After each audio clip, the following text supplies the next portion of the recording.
Morning, morning, morning, morning, morning, morning, morning. Ari naman sila lala sa bakery nga gamay. Yan. So, ang baker na si Kuya Juanito. Anong ginagawa mo, Kuya? Buns. Ay, buns. So, itong paggawa ng buns siya. After this, ginapa. Figura. Figura pa siya. And then, ginapigura pa siya yan.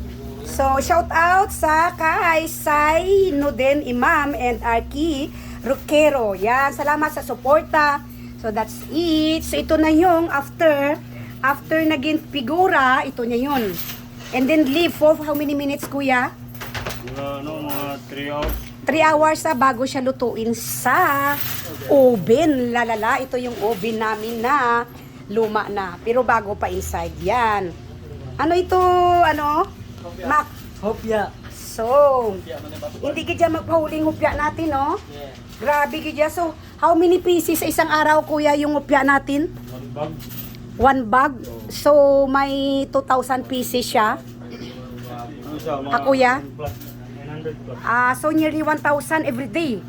So, baka magkulang pa yan kasi marami na tayong bagong delivery. So, more sa production ng hopya. Yan, that's it. Punta ko dito sa aming Astantia. So, ito na yung na-finish na. Meron na itong order ang burger buns at meron kaming suko for today.